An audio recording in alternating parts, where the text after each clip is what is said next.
Hello friends, welcome in Simran gardening vlogs. आज देखिए कितना प्यारा ये प्लांट मैं आपके लिए लाई हूँ। आज मैं बताऊँगी जामिया के बारे में। और ये देखिए, ये मैंने जामिया पाम का एक बेबी प्लांट जो इससे अलग किया था, और ये भी अब काफ़ी सर्दियों में किया था, लेकिन अब ये काफ़ी डोरमेंसी से बाहर आ गया और ग्रीन लीव्स आने शुरू हो गई हैं। इट मीन्स कि इसने अपनी ये रूट बाउंड हो गया है और ये रूटिंग हो गई है, तो ग्रीन लीव्स आ ही गई हैं। तो आइए आज देखते हैं कि ये जामिया पाम ये कहाँ से आया था और इसकी कितनी हम कैसे केयर कर सकते हैं। तो फ्रेंड्स, जो आप गार्डनर हैं, जो मेरे साथ जुड़े हैं पहले से ही, वो प्लीज़ कमेंट करना और आखिर तक ज़रूर बने रहना। और जो न्यू हैं वो मेरे चैनल को सब्सक्राइब करें, क्योंकि मैं अपने चैनल पर वीडियोस पर बहुत ही अच्छी गार्डनिंग टिप्स देती हूँ जो जामिया पाम के बारे में आपने बहुत ज़्यादा नहीं सुना होगा। और ये मेरे पास एक स्पीशीज़ है जामिया पाम की। ये पश्चिम ऑस्ट्रेलिया में स्थानिक रूप से पाई जाने वाली एक साइकेड का वंश है। तो ये मोस्टली संयुक्त अमेरिका, जॉर्जिया, फ्लोरिडा से लेकर वेस्ट इंडीज़, मध्य अमेरिका और दक्षिण अमेरिका से लेकर बोल्विया तक ये फैला हुआ है। इस वंश को साइकेड सबसे अधिक पारिस्थितिक और रूपात्मक रूप से विविध माना जाता है, और अनुमान है कि इसकी उत्पत्ति, जामिया पाम की उत्पत्ति लगभग 68.3 मिलियन वर्ष से पहले हुई थी। और देखिए इसका तना कैसा है। इसका यहाँ तने से ही ये न्यू लीव्स निकलती हैं, यानी इसकी रिप्रोडक्शन जो है नीचे तने से ही होती है। और लाल और नारंगी, पीले, या कभी कभी इसके जो बीज हैं वो सफ़ेद रंग के होते हैं। और यहाँ पर जो फीमेल गैमेटोफाइट से ये प्राप्त होता है।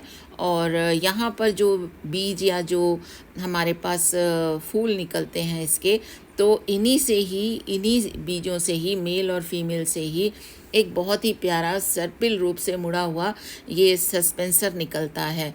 तो ये एक मेरे पास मदर प्लांट है। और बेबी प्लांट मैंने कैसे इसका रिमूव किया था, ये मैं लिंक इसका डिस्क्रिप्शन में डाल दूँगी, आप ज़रूर देखना। और क्योंकि अब समर्स आ गई हैं तो ये डोरमेंसी से निकल आया है। और देखिए इसकी लीव्स कितनी प्यारी हैं, जैसे ताड़ के पत्ते होते हैं, ये उसी टाइप की कुछ लीव्स होती हैं। लंबे समय से ये माना जाता था कि जामिया पौधे सभी साइकेड की तरह हैं, पूरी तरह से हवा के परागण पर निर्भर है। लेकिन 1980 के दशक में पता चला कम से कम कुछ जामिया प्रजातियां, फारक्सोनोथा और रोपालोट्रिया, ये जेनरों के भृंगों द्वारा परागित की गई थी। तो इस तरह से ये जो एक जामिया जो हमारे पास ये इतनी दूर से ट्रैवल करके आया है अमेरिका से हमारे पास इंडिया में, और ये जाने कैसे ट्रैवल करके आया होगा, ये तो आप जान ही सकते हैं और अनुमान ही हम लगा सकते हैं इसकी। तो इसकी ये देखिए जो पुरानी लीव्स हैं कितनी हार्ड हैं, और काफ़ी हार्ड होती हैं, लेकिन ये ऑर्नामेंटल की तरह है। और जो नई लीव्स निकल रही हैं वो बहुत ही सॉफ्ट हैं, बहुत ही सॉफ्ट, बड़ी ही प्यारी लीव्स हैं इसकी। और इसका जो है, सभी जामिया या जामीसी की तरह जामिया पौधे में भी कॉर्लाइड के आकार की जड़ें होती हैं, यानी इसका जो तना है, जड़ का जो तना होता है वो काफ़ी मोटा होता है। तने 3 से 25 सेंटीमीटर तक मोटे होते हैं, और जब ये वृक्षीय होते हैं तो 5 मीटर 16 फीट तक लंबे होते हैं। पत्तियों की संख्या 2 से लेकर 15 तक होती है, और पत्तियों की संख्या सम होती है, यानी एक जैसी होती हैं। और इसके नीचे हिस्सों पर कांटे होते हैं। कांटे वो वाले जब पुराने जो इसके तने पर जो पुरानी इनकी पत्तियों की डंडियां हैं, ब्रांचेस हैं, जब उनको हम हटा देते हैं तो वो कांटों का शेप ले लेते हैं। और इसके अगर हम शाकाहारी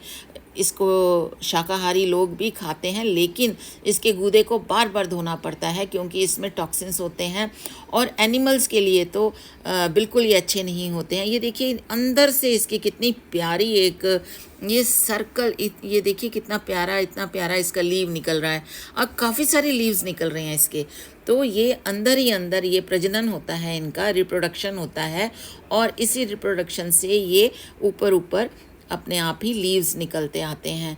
तो इनके जो डीएनए पर आधारित जामिया वृक्ष हमारे पास होता है, और ये इसमें कैरेबियन और फ्लोरिडा में मेसोपोटामिया अमेरिका में 21 प्रजातियां थीं इसकी, इस्तमुस 16 प्रजाति, दक्षिण अमेरिका में इसकी 28 प्रजातियां थीं। तो हम ये देख सकते हैं फ्रेंड्स इसमें कि ये बहुत ही प्यारा एक प्लांट है और ऑर्नामेंटल भी है और बड़ा हार्डी प्लांट है। पेरेनियल प्लांट होता है, सर्दियों में ये डॉर्मेंसी में चला जाता है, लेकिन समर्स में ये इतनी अच्छी तरह निकलता है कि मैं आपको क्या बताऊं। और कहीं भी इसको कोई खाद देने की ज़रूरत नहीं है, किसी भी तरीके से इसको कुछ भी करने की ज़रूरत नहीं है, कोई एक्स्ट्रा ध्यान नहीं रखना पड़ता। जो बिगिनर्स हैं, बिगिनर्स के लिए ये प्लांट बहुत ही अच्छा है, बहुत अच्छा माना जाता है। और इसकी जो ग्रोथ है बहुत जल्दी ये अपनी ग्रोथ लेता है, खासकर समर्स में। और इसका जो रिप्रोडक्शन, जैसे मैंने आपको बताया, तो रस्टी ब्राउन कोन जो नीचे सेंटर होता है वो फीमेल प्लांट होता है।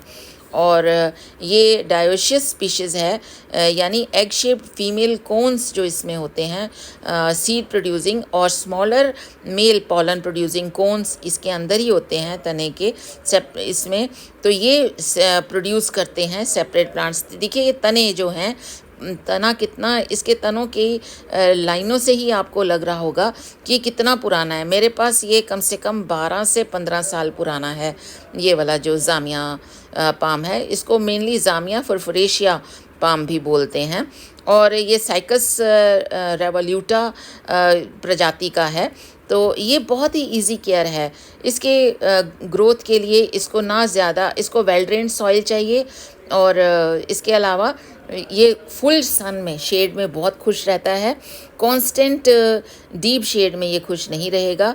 और ये Fairlie salt and drought tolerant, but इनको प्रोटेक्शन एक्सट्रीम कोल्ड से चाहिए। जब बहुत ठंड होती है तब ये, ठंड में ये बिल्कुल ही रिप्रोडक्शन नहीं होती इनकी लीव्स की, लेकिन जब ये गर्मियाँ आ जाती हैं तो गर्मियों में ये देखिए, अब ये गर्मियों का मौसम चल रहा है, मिड में है ऑलमोस्ट। तो ये देखिए मिड में क्या, अब मिड में से आगे हम चल पड़े हैं, आज 24 मई है। तो ये देखिए कितना प्यारा इसकी नई लीव्स आ रही हैं। तो अगर आपको अपने घर पे इसको रखना है तो इसको ऑर्नामेंटल प्लांट की तरह रख सकते हैं। जिनके यहाँ खूब धूप आती है वो इस प्लांट को तो बड़े आराम से रख सकते हैं, इस पर ज़्यादा धूप का कोई असर नहीं होता है। ये देखिए कुछ इसकी जो ये ऐसे स्टेम्स निकली होती हैं तो नीचे से अपने आप ही पत्तियां झड़नी शुरू हो जाती हैं। जब इनकी पत्तियां बिल्कुल पूरी स्टेम से, ब्रांच से झड़ जाएं तो इस स्टेम को हम हटा देते होते हैं, और उसके बाद नई जो ये लीव्स हैं, नई स्टेम्स हैं, इनको फिर जगह मिलती है। तो फ्रेंड्स, मैं आशा करती हूँ कि आपको मेरा ये जामिया फुरफुरेशिया पाम जो है, ये इसके बारे में आपको पूरी नॉलेज हो गई होगी। और साथ में इसकी बहुत ज़्यादा केयर नहीं करनी पड़ती, ना रोज़ पानी देना है। गर्मियों का मौसम है तब भी रोज़ पानी देने की ज़रूरत नहीं है। और एक बार जब मैंने इसका बेबी प्लांट अलग किया था तो उस टाइम मैं थोड़ा सा घबरा भी रही थी कि क्या मैं इसका जो बेबी प्लांट है इसको मैं सही तरह से रख पाऊँगी या नहीं रख पाऊँगी। लेकिन 2 महीने तक तो ये बिल्कुल डंडी सा ही रहा, मतलब कि बिल्कुल सूखा था। लेकिन अब जैसे ही गर्मियाँ आईं तो इसमें फुटाव लेना शुरू किया इसने। तो मुझे बहुत ही खुशी हुई कि मेरा ये एक्सपेरिमेंट मैं करने में मैं कामयाब रही। और ये जामिया फुरफुरेशिया का एक और पाम, छोटा सा पाम जो है वो मैंने फिर दोबारा बना लिया है। तो जब हम गार्डनर्स इस तरह से कोई काम करते हैं तो हमें बहुत ही खुशी मिलती है। तो फ्रेंड्स, बहुत ही अच्छा लगा आपसे मैंने ये शेयर किया। तो thank you for all of you. Next video में फिर मिलेंगे।